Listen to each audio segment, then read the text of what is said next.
ਸਤਿ ਸ੍ਰੀ ਅਕਾਲ ਜੀ। Am news ਦੇਖ ਰਹੇ ਸਾਰੇ ਦਰਸ਼ਕਾਂ ਦਾ ਮੈਂ ਕੁਲਦੀਪ ਸਿੰਘ ਸਵਾਗਤ ਕਰਦਾ ਹਾਂ ਤੇ ਰੁਕ ਕਰਦੇ ਅੱਜ ਦੀਆਂ ਮੁੱਖ ਖਬਰਾਂ ਦਾ। ਆਮ ਆਦਮੀ ਪਾਰਟੀ ਪੰਜਾਬ ਦੁਆਰਾ ਬਿਜਲੀ ਦੇ ਰੇਟਾਂ ਨੂੰ ਪੰਜਾਬ ਵਿੱਚ ਬਾਰ-ਬਾਰ ਮੁੱਦਾ ਬਣਾ ਕੇ ਚੁੱਕਿਆ ਜਾਂਦਾ ਰਿਹਾ ਹੈ ਅਤੇ ਆਮ ਆਦਮੀ ਪਾਰਟੀ ਦੇ ਲੀਡਰਾਂ ਨੇ ਪੰਜਾਬ ਵਿੱਚ ਕਈ ਵਾਰ ਬਿਜਲੀ ਦੇ ਮੁੱਦੇ ਤੇ ਸਰਕਾਰ ਨੂੰ ਘੇਰਿਆ ਵੀ ਹੈ। ਇਸ ਵਾਰ ਆਮ ਆਦਮੀ ਪਾਰਟੀ ਦੇ ਆਗੂਆਂ ਨੇ ਆਪਣੀ ਵੀਡੀਓ ਜਾਰੀ ਕੀਤੀ ਜਿਸ ਵਿੱਚ ਉਹਨਾਂ ਨੇ ਬਿਜਲੀ ਬਾਰੇ ਕੀ ਕਿਹਾ ਤੁਹਾਨੂੰ ਸੁਣਾਉਣੇ ਆ। ਦੋਸਤੋ, ਅੱਜ ਪੰਜਾਬ ਦੇ ਵਿੱਚ ਸਭ ਤੋਂ ਵੱਡਾ ਜਿਹੜਾ ਮੁੱਦਾ ਹੈ ਜਿੱਥੋਂ ਲੋਕ ਦੁਖੀ ਨੇ ਸਾਰੇ ਪੰਜਾਬ 'ਚ, ਪਿੰਡਾਂ ਦੇ, ਸ਼ਹਿਰਾਂ ਦੇ, ਕਸਬਿਆਂ ਦੇ, ਉਹ ਹੈਗਾ ਮਹਿੰਗੀ ਬਿਜਲੀ। ਅਕਾਲੀ ਦਲ ਨੇ ਆਪਣੀ ਸਰਕਾਰ ਵੇਲੇ ਐਗਰੀਮੈਂਟ ਕੀਤੇ ਪ੍ਰਾਈਵੇਟ ਕੰਪਨੀਆਂ ਨਾਲ, ਪ੍ਰਾਈਵੇਟ ਥਰਮਲ ਪਲਾਂਟਾਂ ਵਾਲਿਆਂ ਨਾਲ ਮਹਿੰਗੀ ਬਿਜਲੀ ਦੇ, ਤੇ ਕੈਪਟਨ ਦੀ ਸਰਕਾਰ ਨੇ 4.5 ਸਾਲਾਂ 'ਚ ਉਹਨੂੰ ਅੱਗੇ ਵਧਾਇਆ, ਹੋਰ ਵੀ ਮਹਿੰਗੀ ਕੀਤੀ। ਤੇ ਅੱਜ ਹਾਲਾਤ ਇਹ ਨੇ ਕਿ ਪੂਰੇ ਮੁਲਕ ਦੇ ਵਿੱਚੋਂ ਸਭ ਤੋਂ ਮਹਿੰਗੀ ਬਿਜਲੀ ਪੰਜਾਬ 'ਚ ਹੈ, ਜਦ ਕਿ ਪੰਜਾਬ ਬਿਜਲੀ ਪੈਦਾ ਕਰਦਾ। ਤੇ ਦੂਜੇ ਪਾਸੇ ਅਰਵਿੰਦ ਕੇਜਰੀਵਾਲ ਜੀ ਨੇ ਜਿਸ ਵੇਲੇ ਦਿੱਲੀ ਦੇ ਵਿੱਚ ਸਰਕਾਰ ਬਣਾਈ ਤਾਂ ਸਭ ਤੋਂ ਮਹਿੰਗੀ ਬਿਜਲੀ ਦਿੱਲੀ ਦੇ ਵਿੱਚ ਸੀ। ਹਾਲਾਂਕਿ ਦਿੱਲੀ ਬਿਜਲੀ ਪੈਦਾ ਨਹੀਂ ਕਰਦੀ, ਦਿੱਲੀ ਪ੍ਰਾਈਵੇਟ ਕੰਪਨੀਆਂ ਤੋਂ ਬਿਜਲੀ ਖਰੀਦਦੀ ਹੈ। ਬਿਜਲੀ ਮਾਫੀਆ ਤੋਂ ਛੁਟਕਾਰਾ ਦਿਵਾਉਣ ਲਈ ਅਰਵਿੰਦ ਕੇਜਰੀਵਾਲ ਜੀ ਕੱਲ ਚੰਡੀਗੜ੍ਹ ਆ ਰਹੇ ਨੇ, ਇਹ ਕਹਿਣ ਵਾਸਤੇ ਕਿ ਐਲਾਨ ਨਹੀਂ ਹੈਗਾ, ਗਰੰਟੀ ਹੈ ਕਿ ਜੇ ਦਿੱਲੀ ਦੇ ਵਿੱਚ ਬਿਜਲੀ ਫ੍ਰੀ ਹੋ ਸਕਦੀ ਹੈ, ਪ੍ਰਾਈਵੇਟ ਕੰਪਨੀਆਂ ਤੋਂ ਖਰੀਦ ਕੇ ਬਿਜਲੀ ਫ੍ਰੀ ਦਿੱਤੀ ਜਾ ਸਕਦੀ ਹੈ, ਤਾਂ ਫਿਰ ਪੰਜਾਬ ਦੇ ਵਿੱਚ ਕਿਉਂ ਨਹੀਂ ਹੋ ਸਕਦੀ। ਸੋ ਮਹਿੰਗੀ ਬਿਜਲੀ ਤੋਂ ਛੁਟਕਾਰਾ ਦਿਵਾਉਣ ਲਈ ਮੁਫਤ ਬਿਜਲੀ ਦਾ ਐਲਾਨ ਤੇ ਗਰੰਟੀ ਦੇਣ ਲਈ ਕੱਲ ਅਰਵਿੰਦ ਕੇਜਰੀਵਾਲ ਜੀ ਆ ਰਹੇ ਨੇ ਚੰਡੀਗੜ੍ਹ ਦੇ ਵਿੱਚ। देखो, मैं समझदा कि जिस तरीके दे नाल पिछले लंबे समय तो पंजाब दी जनता नूं बिजली माफिया दे जरिए अकाली दल, भाजपा, कांग्रेस दी सरकारां ने लुटिया है, उस नूं खत्म करने लई, उस बिजली माफिया नूं जड़ों पुੱਟਣ ਦੇ ਲਈ ਤੇ ਪੰਜਾਬ ਦੀ ਜਨਤਾ ਨੂੰ ਰਾਹਤ ਦਿਵਾਉਣ ਦੇ ਲਈ ਔਰ ਖਾਸ ਤੌਰ ਤੇ ਮਹਿਲਾਵਾਂ ਦੇ ਘਰੇਲੂ ਬਿੱਲ ਨੇ ਜਿਹੜੇ ਕਿ ਬਹੁਤ ਜ਼ਿਆਦਾ ਆਉਂਦੇ ਨੇ ਪੰਜਾਬ ਦੇ ਵਿੱਚ, ਪਾਵਰ ਸਰਪਲਸ ਸਟੇਟ ਹੋਣ ਦੇ ਬਾਵਜੂਦ ਵੀ ਉਸ ਤੋਂ ਪੰਜਾਬ ਦੀਆਂ ਮਹਿਲਾਵਾਂ ਨੂੰ ਨਿਜਾਤ ਦਿਵਾਉਣ ਦੇ ਲਈ ਅਰਵਿੰਦ ਕੇਜਰੀਵਾਲ ਜੀ ਕੱਲ ਨੂੰ ਚੰਡੀਗੜ੍ਹ ਪਹੁੰਚ ਰਹੇ ਨੇ। ਪੰਜਾਬ ਇੱਕ ਬਿਜਲੀ ਸਰਪਲਸ ਸੂਬਾ ਹੈ। ਅਜੇ ਆ ਸੂਬਾ ਹੈ ਜਿਸ ਦੀ ਆਪਣੀ ਬਿਜਲੀ ਦੀ ਪ੍ਰੋਡਕਸ਼ਨ ਕੈਪੈਸਿਟੀ ਸਰਪਲਸ ਹੈ। ਪੰਜਾਬ ਆਪਣੀ ਬਿਜਲੀ ਆਪ ਬਣਾਉਂਦਾ ਹੈ, ਪਰ ਫਿਰ ਵੀ ਪੰਜਾਬ ਦੀ ਜਨਤਾ ਨੂੰ ਇੰਡੀਆ ਵਿੱਚੋਂ ਸਭ ਤੋਂ ਮਹਿੰਗੀ ਬਿਜਲੀ ਮਿਲਦੀ ਹੈ। ਦਿੱਲੀ ਦੇ ਵਿੱਚ ਬਿਜਲੀ ਦੀ ਆਪਣੀ ਕੋਈ ਪ੍ਰੋਡਕਸ਼ਨ ਨਹੀਂ ਹੁੰਦੀ। ਦਿੱਲੀ ਦੂਸਰੇ ਸਟੇਟਸ ਤੋਂ ਬਿਜਲੀ ਲਾਉਂਦਾ ਹੈ, ਪਰ ਫਿਰ ਵੀ ਕੇਜਰੀਵਾਲ ਸਾਹਿਬ ਦਿੱਲੀ ਵਾਲਿਆਂ ਨੂੰ ਫ੍ਰੀ ਬਿਜਲੀ ਦਿੰਦੇ ਨੇ। ਜਦ ਦਿੱਲੀ ਵਿੱਚ ਫ੍ਰੀ ਬਿਜਲੀ ਮਿਲ ਸਕਦੀ ਹੈ ਤਾਂ ਫਿਰ ਪੰਜਾਬ ਦੇ ਲੋਕਾਂ ਦੇ ਨਾਲ ਇਹ ਠੱਗੀ ਕਿਉਂ? ਮੁੱਖ ਮੰਤਰੀ ਅਰਵਿੰਦ ਕੇਜਰੀਵਾਲ ਸਾਹਿਬ ਪੰਜਾਬ ਦੇ ਵਿੱਚ ਵੀ ਫ੍ਰੀ ਅਤੇ 24 ਘੰਟੇ ਬਿਜਲੀ ਦੀ ਮੁਹਿੰਮ ਨੂੰ ਸ਼ੁਰੂ ਕਰਨ ਲਈ ਆ ਰਹੇ ਨੇ ਪੰਜਾਬ। ਕੱਲ ਮਾਨਯੋਗ ਸੀਐਮ ਸਾਹਿਬ, ਮਾਨਯੋਗ ਕੇਜਰੀਵਾਲ ਸਾਹਿਬ ਇੱਕ ਬਹੁਤ ਵੱਡੀ ਅਨਾਉਂਸਮੈਂਟ ਕਰਨ ਲਈ ਖੁਦ ਪੰਜਾਬ ਆ ਰਹੇ ਹਨ।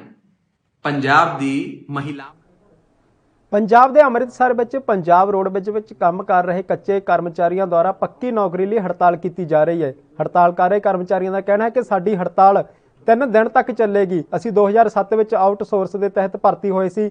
2015 ਵਿੱਚ ਸਾਡੀ ਪ੍ਰੀਖਿਆ ਵੀ ਲਈ ਗਈ, ਪਰ ਹਾਲੇ ਤੱਕ ਸਾਨੂੰ ਪੱਕਾ ਨਹੀਂ ਕੀਤਾ ਗਿਆ। ਇਸ ਮੌਕੇ ਪ੍ਰਦਰਸ਼ਨਕਾਰੀਆਂ ਨੇ ਕਿਹਾ ਕਿ ਸਰਕਾਰ ਉਹਨਾਂ ਨੂੰ ਜਲਦ ਪੱਕਾ ਕਰੇ। अमृतसर से हूँ, बटाला की ओर जा रहा हूँ, पर बस स्ट्राइक के कारण मुझे बहुत परेशानी हो रही है और इनकी जो डिमांड्स हैं they are genuine and government should accept these demands. ਜਿਹੜੀਆਂ ਮੁੱਖ ਮੰਗਾਂ ਨੇ ਵੀ ਜਿਹੜੇ ਕੱਚੇ ਕਾਮੇ ਆ ਪਾਣ ਵਾਸਤੇ ਪੀਆਰਟੀਸੀ ਦੇ ਵਿੱਚ ਉਹਨਾਂ ਨੂੰ ਜਿਹੜਾ ਵਾ ਬਿਨਾਂ ਸ਼ਰਤ ਪੱਕੇ ਕੀਤਾ ਜਾਵੇ। ਇਹ ਸਾਡੀਆਂ ਮੰਗਾਂ 13-14 ਸਾਲ ਹੋ ਗਿਆ ਜੀ ਚੱਲਦੀਆਂ ਨੂੰ। ਅਸੀਂ 2007 ਦੇ ਵਿੱਚ ਆਊਟਸੋਰਸ ਤੇ ਭਰਤੀ ਹੋਏ ਸੀ। ਬਾਅਦ ਵਿੱਚ 49 ਦਿਨ ਦੀ ਅਸੀਂ ਹੜਤਾਲ ਇੱਕ ਵਾਰੀ ਕੀਤੀ 2015 ਦੇ ਵਿੱਚ, ਤੇ ਸਰਕਾਰ ਨੇ ਮਤਲਬ ਇੱਕ ਸਾਡਾ ਟੈਸਟ ਲਿਆ, ਯੂਨੀਵਰਸਿਟੀ ਦੇ ਵਿੱਚ ਟੈਸਟ ਲੈ ਕੇ ਤੇ ਸਾਨੂੰ ਕੰਟੈਕਟ ਤੇ ਕਰ ਦਿੱਤਾ। ਪਰ ਅੱਜ 4-5 ਸਾਲ ਬੀਤ ਜਾਣ ਦੇ ਬਾਅਦ ਵੀ ਜਿਹੜੇ ਕੰਟੈਕਟ ਵਾਲੇ ਮੁਲਾਜ਼ਮ ਆ 2021 ਆ ਗਈ ਆ 3 ਸਾਲ। ਪੰਜਾਬ 'ਚ ਸਰਕਾਰੀ ਬੱਸਾਂ ਦੇ ਡਰਾਈਵਰਾਂ ਤੇ ਕੰਡਕਟਰਾਂ ਨੇ ਆਪਣੀਆਂ ਮੰਗਾਂ ਨੂੰ ਲੈ ਕੇ ਹੜਤਾਲ ਕੀਤੀ। ਇਸ ਦੇ ਨਾਲ ਹੀ ਉਹਨਾਂ ਦੁਆਰਾ ਚੰਡੀਗੜ੍ਹ ਵਿੱਚ ਪ੍ਰੈਸ ਕਾਨਫਰੰਸ ਕੀਤੀ ਗਈ ਜਿਸ ਵਿੱਚ ਉਹਨਾਂ ਨੇ ਸਰਕਾਰ ਤੋਂ ਆਪਣੀਆਂ ਮੰਗਾਂ ਮਨਵਾਉਣ ਦਾ ਜ਼ਿਕਰ ਕੀਤਾ। ਇਸ ਮੌਕੇ ਉਹਨਾਂ ਕੀ ਕਿਹਾ ਤੁਹਾਨੂੰ ਸੁਣਾਉਣੇ ਆ। 5-16 ਦੀ ਸਾਡੀ ਭਰਤੀ ਸੀਗੀ ਜੀ, ਉਹਦੇ 'ਚ 18 ਵਿਭਾਗ ਸੀਗੇ ਜੀ ਟੋਟਲ। 18 ਵਿਭਾਗਾਂ ਵਿੱਚ 210 ਡਰਾਈਵਰਾਂ ਦੀ ਵੈਕੈਂਸੀਆਂ ਸੀਗੀਆਂ ਜੀ, ਜੋ ਕਿ ਸਾਡਾ 18 'ਚ ਪੇਪਰ ਲਿਆ ਗਿਆ ਜੀ, ਰਿਟਨ ਪੇਪਰ। ਉਹਦੇ ਦੋ ਸੀਗੇ ਡਿਸਟ੍ਰਿਕਟ ਲੁਧਿਆਣਾ ਤੇ ਅੰਮ੍ਰਿਤਸਰ ਜੀ। ਦੋ ਜਗ੍ਹਾ ਤੇ ਰਿਟਨ ਪੇਪਰ ਲਿਆ ਗਿਆ ਜੀ। ਉਸ ਤੋਂ ਬਾਅਦ ਸਾਡੀ 1 ਮੰਥ ਬਾਅਦ ਸਾਡੀ ਉਹਦੀ ਰਿਜ਼ਲਟ ਆਉਂਦਾ ਜੀ। ਹਾਂਜੀ 1 ਮੰਥ ਬਾਅਦ ਸਾਡਾ ਉਹਦਾ ਰਿਜ਼ਲਟ ਆਉਂਦਾ ਜੀ ਰਿਟਨ ਪੇਪਰ ਦਾ। ਉਹ ਤੋਂ ਬਾਅਦ ਜੀ ਸਾਡਾ 2020 ਦੇ ਵਿੱਚ ਕਾਉਂਸਲਿੰਗ ਹੁੰਦੀ ਹੈ। ਕਾਉਂਸਲਿੰਗ ਤੋਂ ਬਾਅਦ ਜਦੋਂ ਕੰਮ ਕੰਪਲੀਟ ਹੁੰਦਾ ਹੈ, ਕਰੋਨਾ ਸੈਸ਼ਨ ਚੱਲ ਪੈਂਦਾ ਹੈ। 2021 ਦੇ ਵਿੱਚ ਜਨਵਰੀ ਦੇ ਵਿੱਚ ਸਾਡਾ ਡਰਾਈਵਿੰਗ ਟੈਸਟ ਹੁੰਦਾ ਹੈ ਮੰਡੀ ਬੋਰਡ ਆਫਿਸ, ਉਹ ਜਿਹੜਾ ਮੁਹਾਲੀ ਦੇ ਵਿੱਚ ਹੈ ਜੀ। ਉੱਥੇ ਸਾਡਾ ਰਿਟਨ ਟੈਸਟ ਹੁੰਦਾ, ਉਸ ਤੋਂ ਬਾਅਦ ਡਰਾਈਵਿੰਗ ਟੈਸਟ ਹੁੰਦਾ ਜੀ। ਉਸ ਤੋਂ ਬਾਅਦ ਅਸੀਂ ਸਾਡਾ ਟੋਟਲ ਪ੍ਰੋਸੈਸ ਕੰਪਲੀਟ ਹੋਣ ਤੋਂ ਬਾਅਦ ਜਦੋਂ ਅਸੀਂ ਇਸ ਵਿਸ਼ੇ ਤੇ ਜਾ ਕੇ ਰਮਨ ਬਹਿਲ ਜੀ ਨਾਲ ਗੱਲ ਕਰਦੇ ਹਾਂ, ਮੀਟਿੰਗਾਂ ਕਰਦੇ ਹਾਂ, ਰਮਨ ਬਹਿਲ ਜੀ ਸਾਨੂੰ ਕੋਈ ਪੁਖਤਾ ਸਬੂਤ ਨਹੀਂ ਦਿੰਦੇ। ਉਹ ਕਹਿੰਦੇ ਆ ਵੀ ਤੁਹਾਡਾ ਪ੍ਰੋਸੈਸ ਚੱਲ ਰਿਹਾ ਹੈ। ਹਾਲਾਂਕਿ 6 ਮਹੀਨੇ ਬੀਤ ਜਾਣ ਦੇ ਬਾਅਦ ਸਾਡਾ ਕੋਈ ਪ੍ਰੋਸੈਸ ਨਹੀਂ ਅੱਗੇ ਚੱਲ ਰਿਹਾ ਜੀ। ਸਾਡਾ ਬੋਰਡ ਵੱਲੋਂ PSSB ਬੋਰਡ ਵੱਲੋਂ 210 ਬੰਦੇ ਕੁਆਲੀਫਾਈਡ ਜਿਹੜੇ ਬੰਦੇ ਆ, ਰਿਜ਼ਲਟ ਆ ਜਿਨ੍ਹਾਂ ਦਾ ਜੀ, ਆ ਰਿਜ਼ਲਟ ਸਾਰਾ ਉਹਨਾਂ ਡਿਕਲੇਅਰ ਹੈ ਜੀ। ਆ ਰਿਜ਼ਲਟ ਦੀਆਂ ਸੀਟਾਂ ਹੀ ਸਾਰੀਆਂ। ਕਾਉਂਸਲਿੰਗ ਦੇ ਜਿਹੜਾ ਕਾਉਂਸਲਿੰਗ ਵਾਸਤੇ ਬੁਲਾਇਆ ਗਿਆ ਸੀ, ਆ ਕਾਉਂਸਲਿੰਗ ਦੀਆਂ ਲਿਸਟਾਂ ਹੀ ਸਾਡੀਆਂ ਸਾਰੀਆਂ ਟੋਟਲ ਰਿਜ਼ਲਟ ਤੋਂ ਬਾਅਦ ਦੀਆਂ। ਇਸੇ ਤਰ੍ਹਾਂ ਦੀ ਲਿਸਟ ਡਰਾਈਵਿੰਗ ਟੈਸਟ ਤੋਂ ਬਾਅਦ ਪੈਣੀ ਸੀ ਵੀ ਇਹ ਬੰਦੇ ਐਲੀਜੀਬਲ ਨੇ, ਇਹਨਾਂ ਇਹ ਨਿਯੁਕਤ ਕੀਤੇ ਜਾਣੇ। ਉਹ ਲਿਸਟਾਂ ਨਹੀਂ ਅੱਗੇ 20 ਦੇ ਵਿੱਚ ਆ ਕੇ ਜਦੋਂ ਕਰੋਨਾ ਕਾਲ ਆ ਜਾਂਦਾ ਜੀ ਮੌਤ ਦੇ, ਉਦੋਂ ਆਪਾਂ ਕਹਿੰਦੇ ਸੀ ਵੀ ਘਰੋਂ ਬਾਹਰ ਨਿਕਲਣਾ ਇੱਕ ਮੌਤ ਨੂੰ ਮਤਲਬ ਗੱਲ ਲਾਉਣ ਵਾਲੀ ਗੱਲ ਹੈ ਜੀ। ਉਹ ਦਿਨਾਂ ਦੇ ਵਿੱਚ ਵੀ ਆ ਕੇ ਜੀ ਅਸੀਂ ਨੇ ਚਲੋ ਸਾਨੂੰ ਰੋਟੀ ਦੀ ਲੋੜ ਸੀ ਸਾਡੇ ਪਰਿਵਾਰਾਂ ਨੂੰ, ਅਸੀਂ ਆ ਕੇ ਆਪਣਾ ਜਿਹੜਾ ਹੈਗਾ ਉਹ ਦਿੱਤਾ ਹੈ ਜੀ ਡਰਾਈਵਿੰਗ। ਜਿਹੜੇ 416 ਵਾਲੇ ਸੀਗੇ ਸਾਡੇ ਨਾਲ ਕਲਰਕ ਜੀ, ਉਹ ਬੰਦਿਆਂ ਨੂੰ 2 ਸਾਲ ਪਹਿਲਾਂ ਜੁਆਇਨ ਕਰਾਤਾ ਇਹਨਾਂ ਨੇ। ਵਿਚਾਲੇ ਅਸੀਂ 516 ਵਾਲੇ ਆ ਗਏ।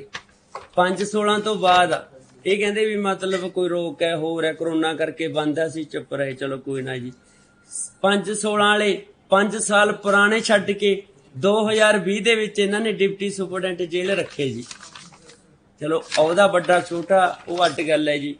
ਮਤਲਬ ਜਿਹੜੀ ਜੁਆਇਨਿੰਗ ਦਾ ਇਹਦੀ ਬੋਰਡ ਦੀ ਗੱਲ ਹੈ ਜੀ। ਉਹਨਾਂ ਨੂੰ ਆ ਕੇ 20 ਵਾਲਿਆਂ ਨੂੰ 5 ਸਾਲ ਵਾਲਿਆਂ ਨੂੰ ਤਾਂ ਪੁਰਾਣਾ ਇਹਨਾਂ ਨੇ ਪੁੱਛੀ ਨਹੀਂ ਜੀ। ਉਹਨਾਂ ਨੂੰ ਆ ਕੇ ਇਹਨਾਂ ਨੇ ਜੁਆਇਨ ਪਿਛਲਿਆਂ ਨੂੰ ਵੀ ਕਰਾਤਾ, ਮੋਹਲਿਆਂ ਨੂੰ ਵੀ ਕਰਾਤਾ, ਵਿਚਾਲੇ ਵਾਲਿਆਂ ਨੂੰ ਸਾਨੂੰ ਛੱਡਤਾ। ਇੱਕ ਸਾਨੂੰ ਤਾਂ ਐਂ ਲੱਗ ਰਿਹਾ ਵੀ ਮਤਰੇਮ ਵਾਲਾ ਜਿਹੜਾ ਸਲੂਕ ਹੈ ਬੋਰਡ ਸਾਡੇ ਨਾਲ ਤਕਰੀਬਨ ਅਸੀਂ ਮਤਲਬ ਰਾਜਨੀਤੀ ਦੇ ਨਾਲ ਵੀ ਕੁਝ ਸੰਬੰਧ ਰੱਖਦੇ ਹਾਂ। ਇਹਦਾ ਜਿਹੜਾ ਸਾਨੂੰ ਮੁੱਢਲੀ ABC ਆ ਉਹ ਵੀ ਆਉਂਦੀ ਹੈ। ਇਹ ਤਾਂ ਚਲੋ ਸਾਡੇ ਰੁਜ਼ਗਾਰ ਦੀ ਗੱਲ ਹੈ। ਇਹ ਅਸੀਂ ਹਲਕੇ ਵਾਈਜ਼ ਆਪਣੀਆਂ ਟੀਮਾਂ ਬਣਾਵਾਂਗੇ। 210 ਬੰਦੇ ਸੰਗਰੂਰ ਦੇ ਵਿੱਚ ਜੇ ਅਸੀਂ 10 ਬੰਦੇ ਆ ਉਹਨਾਂ ਨੂੰ ਹਲਕੇ ਵੰਡਾਂਗੇ। ਉੱਥੋਂ ਤੁਸੀਂ ਨੇ 10-10 20-20 ਬੰਦੇ ਲੈ ਕੇ ਅੱਗੇ ਜਾ ਕੇ ਅਸੀਂ ਮੀਟਿੰਗਾਂ ਸ਼ੁਰੂ ਕਰਾਂਗੇ। ਮਤਲਬ ਇਹਨੂੰ ਵੱਡਾ ਕਾਫਲਾ ਤਿਆਰ ਕਰਕੇ ਪ੍ਰੋਪਰ ਅਸੀਂ ਪੂਰੇ ਪੰਜਾਬ ਦੇ ਵਿੱਚ ਦੱਸਾਂਗੇ ਕਿ ਜਿਹੜੀ ਸਾਡੇ ਨਾਲ। ਇੱਕ ਪਾਸੇ ਦਾ ਪੰਜਾਬ ਸਰਕਾਰ ਵੱਲੋਂ ਆਪਣੇ ਵਿਧਾਇਕਾਂ ਦੇ ਪਰਿਵਾਰਾਂ ਨੂੰ ਤਰਸ ਦੇ ਆਧਾਰ ਤੇ ਨੌਕਰੀਆਂ ਦਿੱਤੀਆਂ ਜਾ ਰਹੀਆਂ ਹਨ, ਪਰ 1991 ਵਿੱਚ ਅੱਤਵਾਦ ਦੇ ਦੌਰ ਵਿੱਚ ਜ਼ਿਲ੍ਹਾ ਫਿਰੋਜ਼ਪੁਰ ਦੇ ਪਿੰਡ ਪੰਡੋਰੀ ਖੱਤਰੀਆਂ ਵਿੱਚੋਂ ਇੱਕ ਪਰਿਵਾਰ ਦੇ 7 ਲੋਕਾਂ ਨੂੰ ਸਰੇਆਮ ਗੋਲੀਆਂ ਮਾਰ ਕੇ ਕਤਲ ਕਰ ਦਿੱਤਾ ਗਿਆ। ਜ਼ਿਲ੍ਹਾ ਸ੍ਰੀ ਮੁਕਤਸਰ ਸਾਹਿਬ ਦੇ ਪਿੰਡ 'ਚ ਵਿਆਹੀ ਲੜਕੀ ਅਮਨਦੀਪ ਕੌਰ ਨੇ ਆਪਣੀ ਹੱਡਬੀਤੀ ਸੁਣਾਉਂਦੇ ਹੋਏ ਕਿਹਾ ਕਿ 1991 ਵਿੱਚ ਅੱਤਵਾਦੀਆਂ ਦੇ ਉਹਨਾਂ ਦੇ ਪਰਿਵਾਰ ਨੂੰ ਸਰੇਆਮ ਗੋਲੀਆਂ ਮਾਰ ਕੇ ਮੁਕਾ ਦਿੱਤਾ ਸੀ। ਸਿਰਫ ਉਹ ਅਤੇ ਉਸ ਦੀ ਭੈਣ ਨੂੰ ਛੱਡ ਦਿੱਤਾ ਸੀ। ਨਾਨਕਿਆਂ ਨੇ ਉਹਨਾਂ ਦਾ ਪਾਲਣ ਪੋਸ਼ਣ ਕੀਤਾ, ਪਰ ਸਰਕਾਰ ਨੇ ਅੱਤਵਾਦ ਪੀੜਤ ਪਰਿਵਾਰਾਂ ਨੂੰ ਤਰਸ ਦੇ ਆਧਾਰ ਤੇ ਨੌਕਰੀਆਂ ਦੇ ਰਹੀ ਹੈ ਤੇ ਹੋਰ ਸਹੂਲਤਾਂ ਦਿੱਤੀਆਂ ਜਾ ਰਹੀਆਂ ਹਨ। ਪਰ ਇਸ ਪੀੜਤ ਨੇ ਵੀ ਸਰਕਾਰ ਤੋਂ ਮੰਗ ਕੀਤੀ ਹੈ ਕਿ ਉਹਨਾਂ ਨੂੰ ਤਰਸ ਦੇ ਆਧਾਰ ਤੇ ਕੋਈ ਨੌਕਰੀ ਦਿੱਤੀ ਜਾਵੇ। ਪੇਕਾ ਪਿੰਡ ਪੰਡੋਰੀ ਖੱਤਰੀਆਂ ਹੈ ਸਾਡਾ। ਅੱਤਵਾਦੀਆਂ ਨੇ ਪਰਿਵਾਰ ਸਾਰਾ ਮਾਰਤਾ ਸੀਗਾ। ਜਦੋਂ ਮੇਰਾ ਪਰਿਵਾਰ ਮਾਰਿਆ ਗਿਆ ਤੇ ਮੇਰੇ ਨਾਨਕੇ ਮੈਨੂੰ ਉੱਥੇ ਧੋਖੇ ਨਾਲ ਲੈ ਗਏ ਤੇ ਮੇਰੇ ਦਾਦਾ ਜੀ ਜ਼ਮੀਨ ਜਾਇਦਾਦ ਵੇਚ ਕੇ ਕੈਨੇਡਾ ਚਲੇ ਗਏ।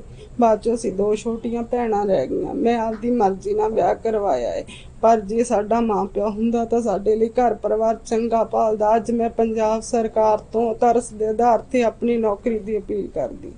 ਕਿੰਨਾ ਪਰਿਵਾਰ ਸੀਗਾ ਜਿਹੜਾ ਤੁਹਾਡਾ ਅੱਤਵਾਦੀਆਂ ਨੇ ਮਾਰਿਆ ਗਿਆ ਸੀਗਾ ਤੇ ਕੌਣ-ਕੌਣ ਬਚੇ ਸੀ ਉਸ ਟਾਈਮ? ਉਸ ਟਾਈਮ ਅਸੀਂ ਮੇਰੇ ਤਾਇਆ ਜੀ ਦੀਆਂ 2 ਬੇਟੀਆਂ ਤੇ ਤਾਇਆ ਜੀ ਦਾ ਇੱਕ ਲੜਕਾ ਤੇ ਇੱਕ ਮੇਰੇ ਚਾਚਾ ਜੀ ਤੇ 2 ਅਸੀਂ ਛੋਟੀਆਂ ਭੈਣਾਂ ਬਚੀਆਂ ਸੀ। ਮੇਰੇ ਚਾਚਾ ਜੀ ਨੂੰ ਤਾਂ ਮੇਰੇ ਦਾਦਾ ਜੀ ਕੈਨੇਡਾ ਲੈ ਗਏ। ਤਾਏ ਦੇ ਪਰਿਵਾਰ 'ਚ ਜਿਹੜੇ ਬੱਚੇ ਬਚੇ ਸੀ ਉਹਨਾਂ ਨੂੰ ਵੀ ਕੈਨੇਡਾ ਲੈ ਗਏ। ਸਾਡੀ ਕਿਸੇ ਨੇ ਬਾਤ ਨਹੀਂ ਪੁੱਛੀ, ਸਾਨੂੰ ਸਾਡੇ ਨਾਨਕੇ ਲੈ ਗਏ ਸੀਗੇ।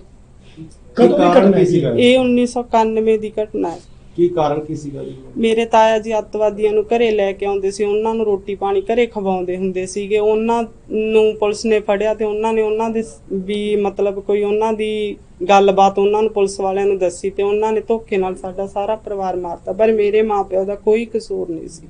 ਇਹਨਾਂ ਨੂੰ ਕੋਈ ਇੰਨਾ ਪਤਾ ਨਹੀਂ ਸੀਗਾ ਜੀ, ਨਾ ਇਹਨਾਂ ਕੋਲ ਡਾਕੂਮੈਂਟ ਸੀਗਾ। ਮੈਂ ਆ ਕੇ ਇਸ ਕੇਸ ਦੀ ਪੈਰਵਾਈ ਕੀਤੀ। 2013 ਤੋਂ ਮੈਂ ਇਸ ਕੇਸ ਦੀ ਪੈਰਵਾਈ ਕਰ ਰਿਹਾ ਤੇ ਸਰਕਾਰਾਂ ਨੂੰ, ਡੀਸੀ ਸਾਹਿਬ ਨੂੰ ਮੁਕਤਸਰ, ਡੀ ਸਾਹਿਬ ਫਿਰੋਜ਼ਪੁਰ ਤੇ SDM ਜੀਰਾ, ਸਾਰੀ ਜਗ੍ਹਾ ਤੇ ਅਸੀਂ ਮਤਲਬ ਪ੍ਰਸ਼ਾਸਨ ਅੱਗੇ ਪਹੁੰਚ ਕਰ ਚੁੱਕੇ ਹਾਂ। ਸੰਗਤ ਦਰਸ਼ਨ ਵਿੱਚ ਸਰਦਾਰ ਪ੍ਰਕਾਸ਼ ਸਿੰਘ ਬਾਦਲ ਨੂੰ ਵੀ ਅਸੀਂ ਫਾਈਲ ਦੇ ਚੁੱਕੇ ਹਾਂ, ਸਾਡੀ ਕੋਈ ਸੁਣਵਾਈ ਨਹੀਂ ਹੋਈ ਤੇ ਅਸੀਂ ਵੀ ਇਸ ਪਰਿਵਾਰ ਵਾਸਤੇ ਤਰਸ ਦੇ ਆਧਾਰ ਤੇ ਮੰਗ ਕਰਦੇ ਹਾਂ ਕਿ ਝੋਨੇ ਦੀ ਬਿਜਾਈ ਨਾਲ ਦਿਨ ਬ ਦਿਨ ਪਾਣੀ ਦਾ ਪੱਧਰ ਹੇਠਾਂ ਜਾਣ ਲਈ ਕਿਸਾਨਾਂ ਨੂੰ ਜ਼ਿੰਮੇਵਾਰ ਕਿਹਾ ਜਾਂਦਾ ਰਿਹਾ ਹੈ।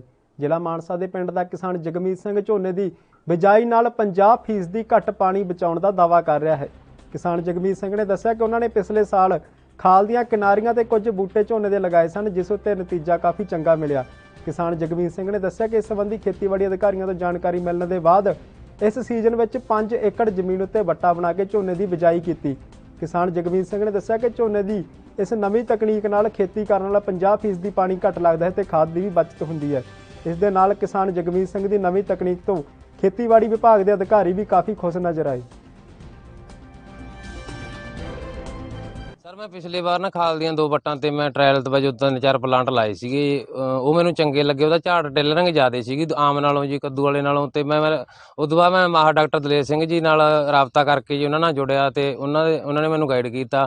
ਤਾਂ ਐਤਕੀ ਮੈਂ ਮਤਲਬ ਇਹ 5 ਕਿੱਲੇ ਵੱਟਾਂ ਤੇ ਝੋਨਾ ਲਾਤਾ ਜੀ। ਪਾਣੀ ਦੀ ਕਾਫੀ ਬਚਤ ਹੈ ਜੀ, ਇਹਦੇ ਚ ਘੱਟੋ ਘੱਟ 50-60% ਪਾਣੀ ਦੀ ਬਚਤ ਹੈ ਤੇ 50% ਖਾਦਾਂ ਦੀ ਬਚਤ ਹੈ, ਨਾਲੇ ਆਪਣਾ ਵਾਤਾਵਰਨ ਸਹੀ ਹੈ ਜੀ। ਸਰ ਕਿਸਾਨਾਂ ਨੂੰ ਤਾਂ ਇਹੀ ਅਪੀਲ ਹੈ ਜੀ ਮੇਰੀ ਵੀ ਵੱਧ ਤੋਂ ਵੱਧ ਇੱਧਰ ਰਕਬਾ ਲੈ ਕੇ ਆਉਣ ਜੀ, ਨਾਲੇ ਤਾਂ ਪਾਣੀ ਦੀ ਬਚਤ ਹੈ, ਨਾਲੇ ਖਾਦਾਂ ਦੀ, ਨਾਲੇ ਆਪਣਾ ਵਾਤਾਵਰਨ ਸਹੀ ਰਹੂਗਾ। ਜਿਵੇਂ ਕਰੋਨਾ ਵਰਗੀਆਂ ਭਿਆਨਕ ਬਿਮਾਰੀਆਂ ਨੂੰ ਮਤਲਬ ਆਪਣੇ ਆ ਰਹੀਆਂ ਨੇ, ਮਤਲਬ ਬਹੁਤ ਇਹਦਾ ਹੋਇਆ ਜੀ, ਆਪਾਂ ਨੂੰ ਲਾਭ ਹੈ। ਇੱਧਰ ਇਹਨਾਂ ਨੂੰ ਕਿਸਾਨਾਂ ਨੂੰ ਮੇਰੇ ਨਾਲ ਜੁੜਨਾ ਚਾਹੀਦਾ ਜੀ।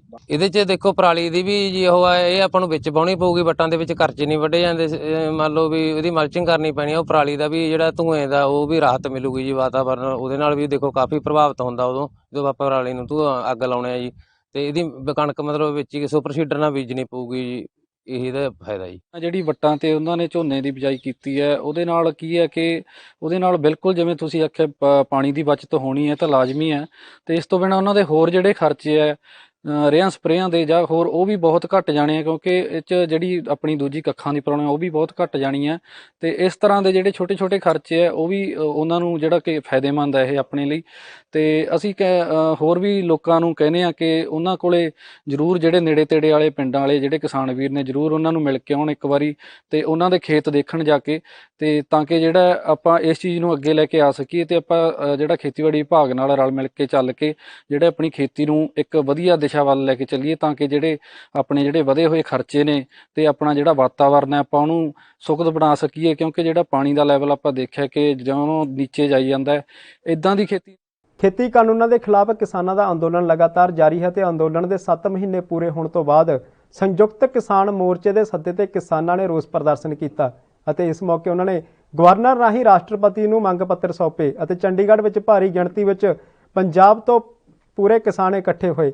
ਕਿਸਾਨਾਂ ਤੇ ਦਰਜ ਹੋਏ ਪਰਚੇ ਵੀ ਕਈ ਪ੍ਰਸ਼ਾਸਨ ਦੁਆਰਾ ਪਰਚੇ ਦਰਜ ਕੀਤੇ ਗਏ। ਇਸ ਸਿਲਸਿਲੇ ਵਿੱਚ ਕਿਸਾਨ ਆਗੂਆਂ ਨੇ ਫੌਰੀ ਤੌਰ ਤੇ ਪ੍ਰੈਸ ਕਾਨਫਰੰਸ ਕੀਤੀ ਅਤੇ ਕਿਸਾਨ ਆਗੂਆਂ ਨੇ ਕਿਹਾ ਕਿ ਕਿਸੇ ਵੀ ਕਿਸਾਨ ਦੀ ਗ੍ਰਿਫਤਾਰੀ ਨਹੀਂ ਹੋਣ ਦਿੱਤੀ ਜਾਵੇਗੀ। ਉਸ ਨੂੰ ਬਿਨਾਂ ਕਿਸੇ ਉਸ ਤੋਂ ਬੈਰੀਕੇਡ ਲਾ ਕੇ ਪਾਣੀ ਦੀ ਵਿਛਾਣਾ ਕਰਕੇ ਕਿਸਾਨਾਂ ਨੂੰ ਪ੍ਰਵੋਕ ਕਰਨ ਦੀ ਕੋਸ਼ਿਸ਼ ਕੀਤੀ ਗਈ। ਔਰ ਉੱਥੋਂ ਜਦੋਂ ਮਾਰਚ ਚੱਲਿਆ, ਭਾਵੇਂ ਉਹ ਰਾਜ ਭਵਨ ਤੱਕ ਆਉਂਦਾ, ਕਿਸੇ ਇੱਕ ਪਾਸੇ ਸੜਕ ਤੋਂ ਸੱਜੇ ਖੱਬੇ ਪਾਸੇ ਕੋਈ ਕਿਸੇ ਸ਼ਹਿਰੀ ਨੂੰ ਕੋਈ ਤੋੜਪਨ, ਕਿਸੇ ਸਰਕਾਰੀ ਮੁਲਾਜ਼ਮ ਦੀ ਕੋਈ ਜਿਹੜੀ ਸਰਕਾਰੀ ਡਿਊਟੀ ਹੈ ਉਸ ਦੇ ਵਿੱਚ ਕੋਈ ਵਿਘਨ, ਕਿਸੇ ਨੂੰ ਕੋਈ ਚੋਟ ਫੇਟ, ਕੁਛ ਨਹੀਂ ਹੋਇਆ। ਐਡਾ ਮੈਂ ਕਹਿੰਦਾ ਪੀਸਫੁਲ ਲੱਖਾਂ ਲੋਕਾਂ ਦਾ ਪ੍ਰਦਰਸ਼ਨ ਹੈ ਜਿਹੜਾ ਚੰਡੀਗੜ੍ਹ ਕਦੇ ਹੋਇਆ ਨਹੀਂ। ਪਰ ਹੈਰਾਨੀ ਹੋਈ ਜਦੋਂ ਅਗਲੇ ਦਿਨ ਅਖਬਾਰਾਂ 'ਚ ਪੜ੍ਹਿਆ, ਰਾਤ ਨੂੰ ਸੋਸ਼ਲ ਮੀਡੀਆ 'ਚ ਆਇਆ ਕਿ 5 FIR ਸੰਗੀਨ ਧਾਰਾਵਾਂ ਤਹਿਤ 147, 148, 149, 186, 188, 332, 353, 427, 341 ਜਿਹੜਿਆਂ ਦੇ ਵਿੱਚ ਜ਼ਿਆਦਾ ਨੌਨ ਅਵੇਲੇਬਲ ਨੇ, ਉਹਨਾਂ 'ਚ ਕਿਸੇ ਸਰਕਾਰੀ ਮੁਲਾਜ਼ਮ ਨੂੰ ਕੋਈ ਸੱਟ ਨਹੀਂ ਮਾਰੀ, ਕਿਸੇ ਸਰਕਾਰੀ ਮੁਲਾਜ਼ਮ ਦੀ ਕੋਈ ਵਰਦੀ ਨਹੀਂ ਪਾੜੀ, ਕੋਈ ਕਿਸੇ ਕਿਸਮ ਦਾ ਕਿਸੇ ਪਾਸੇ ਵਿਘਨ ਨਹੀਂ ਪਿਆ। ਪਰ ਫਿਰ ਵੀ ਇਹ ਪਰਚੇ 5 ਪੁਲਿਸ ਸਟੇਸ਼ਨ ਦੇ ਵਿੱਚ ਜਿਹੜੇ ਮੁੱਖ ਕੋਈ ਰਾਈਟਿੰਗ ਨਹੀਂ ਕੀਤੀ, ਕਿਸੇ ਕੋਲ ਕੋਈ ਹਥਿਆਰ ਨਹੀਂ ਸੀ, ਕੋਈ ਹੋਰ ਨਹੀਂ ਸੀ। ਇਹ ਕਹਿਣਾ FIR 'ਚ ਗਲਤ ਹੈ ਕਿ ਲੈਸ ਹੋ ਕੇ ਹਥਿਆਰ ਲੈ ਕੇ ਹੋਰ ਕੀਤਾ। ਕੋਈ ਇੱਕ ਦਿਖਾਵੇ ਚੰਡੀਗੜ੍ਹ ਦਾ ਨਾਗਰਿਕ, ਕੋਈ ਪੁਲਿਸ, ਤੁਸੀਂ ਉੱਥੇ ਹਾਜ਼ਰ ਸੀ, ਕਿ ਕਿਸੇ ਕੋਲ ਕੋਈ ਕਿਰਪਾਨ ਹੋਵੇ, ਕਿਸੇ ਕੋਲ ਕੋਈ ਹਥਿਆਰ ਹੋਵੇ, ਕਿਸੇ ਕੋਲ ਕੁਝ ਨਹੀਂ ਸੀ। ਸਾਰੇ ਆਪਣੇ ਪੈਦਲ ਸੀ ਜਾਂ ਇੱਕ ਦੋ ਟਰੈਕਟਰਾਂ ਤੇ ਸਾਰੇ ਪੀਸਫੁਲ ਝੰਡੇ ਲਾ ਕੇ ਜਾ ਰਹੇ ਸੀ। ਕਿਸੇ ਨੇ ਕੋਈ ਐਸਾ ਪ੍ਰੋਵੋਕੇਟਿਵ ਨਾਰਾ ਨਹੀਂ ਲਾਇਆ। ਔਰ ਦੂਜਾ ਜੋ FIR ਦਾ ਵਰਸ਼ਨ ਹੈ ਵੀ ਸਰਕਾਰੀ ਮੁਲਾਜ਼ਮਾਂ ਨੂੰ ਫੜ ਕੇ ਉਹਨਾਂ ਦੀ ਵਰਦੀ ਪਾੜ ਦਿੱਤੀ ਗਈ, ਉਹਨਾਂ ਦੀ ਨੇਮ ਪਲੇਟ ਤਾਰੀਆਂ, ਉਹਨਾਂ ਨੂੰ ਸੱਟਾਂ ਮਾਰੀਆਂ। ਇੱਕ ਮੈਡੀਕਲ ਐਗਜ਼ਾਮੀਨੇਸ਼ਨ ਮੈਂ ਕਹੂੰਗਾ ਕੋਈ ਐਡਮਿਨਿਸਟ੍ਰੇਸ਼ਨ ਦਿਖਾਵੇ ਜਿਸ ਨੂੰ ਪੁਲਿਸ ਵਾਲੇ ਨੂੰ ਕੋਈ ਸੱਟ ਲੱਗੀ ਹੋਵੇ, ਵਰਦੀ ਪੱਟੀ ਹੋ ਰਾਹੀਂ ਕਿ ਇਸ ਦੇ ਵਿੱਚ ਕਿਸੇ ਦੀ ਕੋਈ ਗ੍ਰਿਫਤਾਰੀ ਕੋਈ ਹੋਵੇ ਤਾਂ ਭੁੱਲ ਜਾਓ, ਸੋਚਣਾ ਹੀ ਨਹੀਂ ਚਾਹੀਦਾ, ਨਾ ਕਿਸੇ ਦੀ ਹੋਣ ਦੇਣੀ। ਇਸ ਦੇ ਵਿੱਚ ਕਿਸਾਨ ਆਗੂ ਹੋਣ, ਇਹਦੇ ਵਿੱਚ ਸੋਸ਼ਲ ਐਕਟਿਵਿਸਟ ਹੋਣ, ਇਹਦੇ ਵਿੱਚ ਕਲਾਕਾਰ ਹੋਣ, ਨੌਜਵਾਨ ਹੋਣ, ਕੋਈ ਇਸ ਦੇ ਵਿੱਚ ਸਿੰਗਰ ਹੋਣ, ਸਾਰੇ ਕਿਸਾਨਾਂ ਦੇ ਵਿੱਚ ਸ਼ਾਮਲ ਸੀ। ਕਿਸੇ ਦੀ ਗ੍ਰਿਫਤਾਰੀ ਦਾ ਸਵਾਲ ਨਹੀਂ, ਸਾਰਿਆਂ ਦੇ ਕਿਸਾਨ ਦੀ ਪੈਰਵਾਈ, ਸਾਰਿਆਂ ਨੂੰ ਜਿਹੜੀ ਲੀਗਲ ਰੈਮਡੀ ਹੈ ਉਹ। ਜੰਮੂ ਕਸ਼ਮੀਰ 'ਚ ਸਿੱਖ ਲੜਕੀ ਦੇ ਧਰਮ ਪਰਿਵਰਤਨ ਮਾਮਲੇ ਵਿੱਚ ਦਿੱਲੀ ਗੁਰਦੁਆਰਾ ਪ੍ਰਬੰਧਕ ਕਮੇਟੀ ਦੇ ਪ੍ਰਧਾਨ ਮਨਜਿੰਦਰ ਸਿੰਘ ਸਿਰਸਾ ਨੇ ਪ੍ਰੈਸ ਕਾਨਫਰੰਸ ਕੀਤੀ। ਇਸ ਮੌਕੇ ਉਹਨਾਂ ਕਿਹਾ ਕਿ ਸਿੱਖਾਂ ਦੁਆਰਾ ਮਾਨਵਤਾ ਦੇ ਕੀਤੇ ਕੰਮਾਂ ਦਾ ਜ਼ਿਕਰ ਕਰਦੇ ਹੋਏ ਕਿਹਾ ਕਿ ਸਿੱਖਾਂ ਨੇ ਕਦੇ ਵੀ ਮਾਨਵਤਾ ਭਲਾਈ ਦੇ ਕੰਮਾਂ ਲਈ ਕਦੇ ਕਿਸੇ ਨਾਲ ਭੇਦਭਾਵ ਨਹੀਂ ਕੀਤਾ, ਪਰ ਅੱਜ ਜਦੋਂ ਸਿੱਖ ਧਰਮ ਦੀ ਇੱਕ ਬੇਟੀ ਨਾਲ ਇਸ ਤਰੀਕੇ ਦਾ ਅਨਿਆਏ ਹੋ ਰਿਹਾ ਹੈ ਤਾਂ ਇਸ ਦੇ ਮੌਕੇ ਕੋਈ ਨਹੀਂ ਬੋਲ ਰਿਹਾ। ਇਸ ਮੌਕੇ ਉਹਨਾਂ ਹੋਰ ਕੀ ਕਿਹਾ ਤੁਹਾਨੂੰ ਸੁਣਾਉਂਦੇ ਹਾਂ।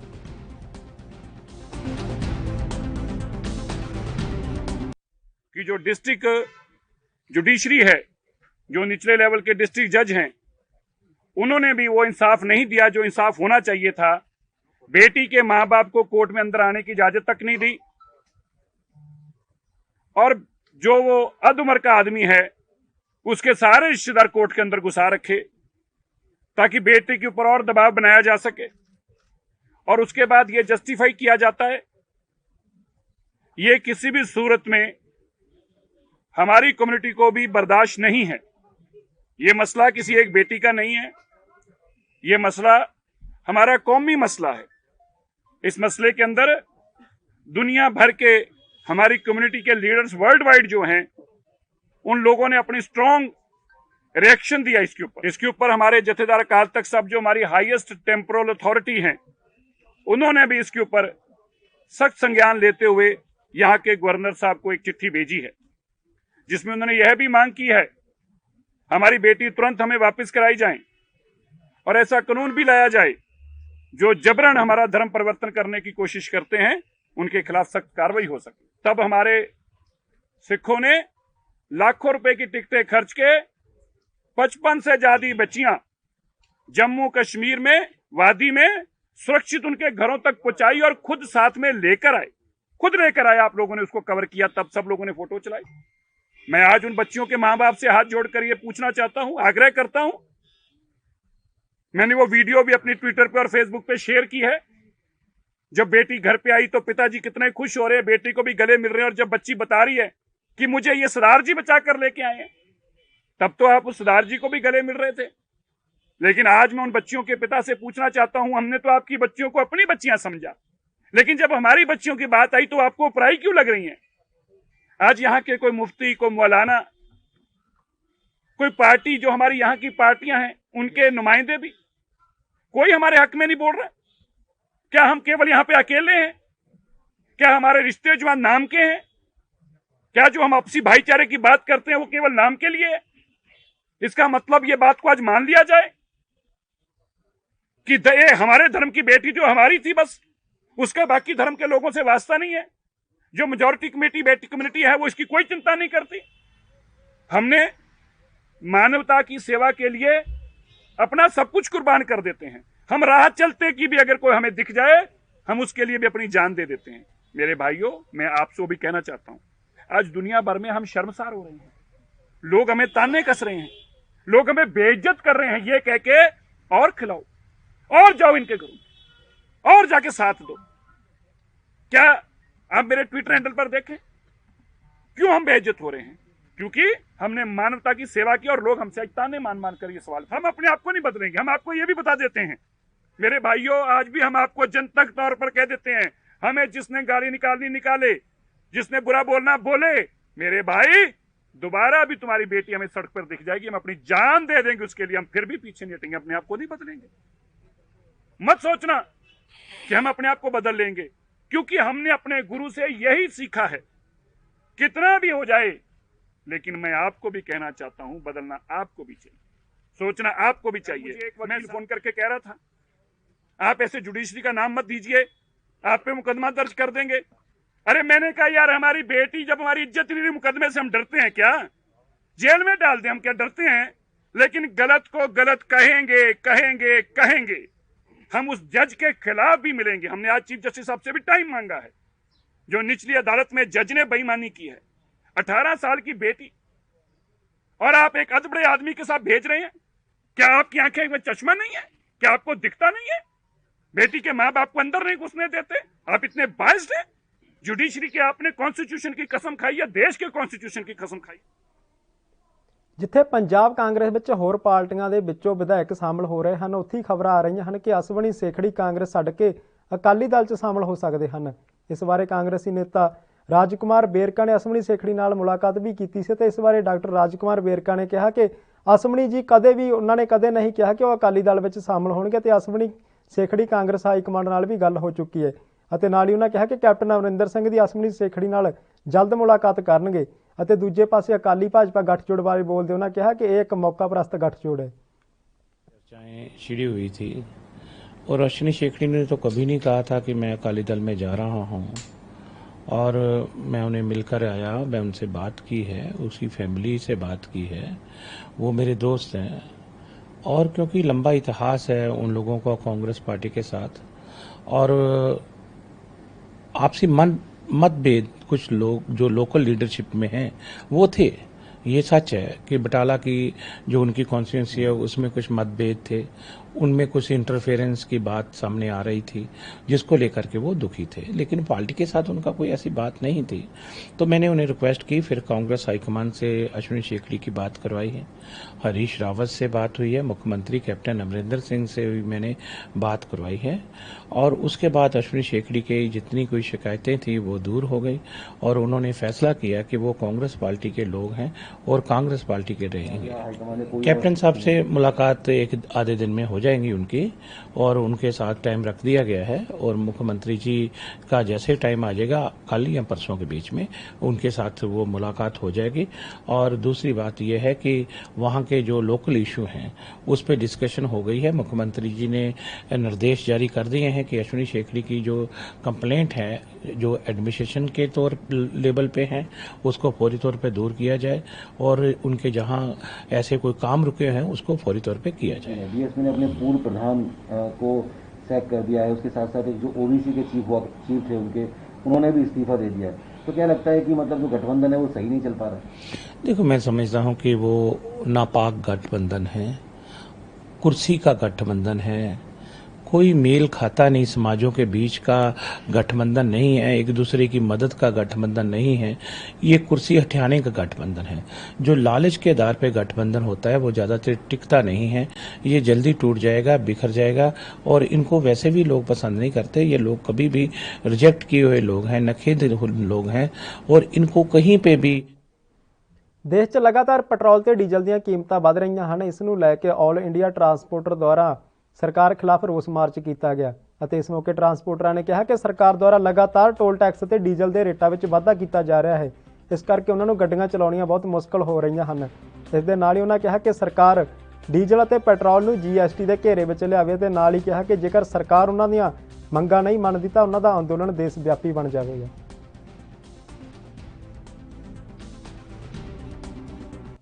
आह्वान था, उसकी मुहिम में आज हमने ये काला दिवस का जो रखा था प्रोग्राम पूरे देश भर में मनाया जा रहा है, और दिल्ली में भी लगभग यहाँ पे आज 30,000 में गोखले मार्केट, आपका संजय गांधी ट्रांसपोर्ट नगर, गुंडका, नजफगढ़, जगह जगह जहाँ जहाँ ट्रांसपोर्टर हमारे व्यवसाय हमारे भाई, चाहे टेम्पू यूनियन है, चाहे टैक्सी यूनियन है, चाहे हमारे कोई ट्रक यूनियन है, सारे देश भर में इसको मुहिम को आज जारी रखा हुआ है। और यदि यही हालात रहे, अगर आज हमारा ये शांतिपूर्वक सरकार को संदेश है कि ये हमारी मांगों के ऊपर गौर किया जाए, जो जो हमारी मांगे हैं, अगर यदि इन पर गौर नहीं किया गया तो आने समय में एक बड़ा हमें एक डिसीजन लेके, जो हमें ही पता है कि एक गाड़ी खड़ी करनी, क्योंकि हमारी गाड़ियां वैसे खड़ी हो गई हैं, और यदि सरकार ने अगर हमारी मांगों पर नहीं ध्यान दिया, उस डीजल की बढ़ती महंगाई पे नई लगाम लगाई, तो हमारी गाड़ियां मजबूरन आने वाले समय में निर्णय लेकर हमें मजबूरन खड़ी करनी पड़ जाएगा। और मेरे को लगता है इन्हीं हालातों में हमें यही सरकार को संदेश दे रहे हैं, हमें अपने ये रिक्शे हमारे भाइयों के साथ चलकर यही आपके घर घर माल पहुंचाने पड़ेंगे। तो कहाँ जाएंगी आपकी ये जो एक आप नेशनल हाईवे कहते हैं हम हिंदुस्तान में कर देंगे, ये करेंगे,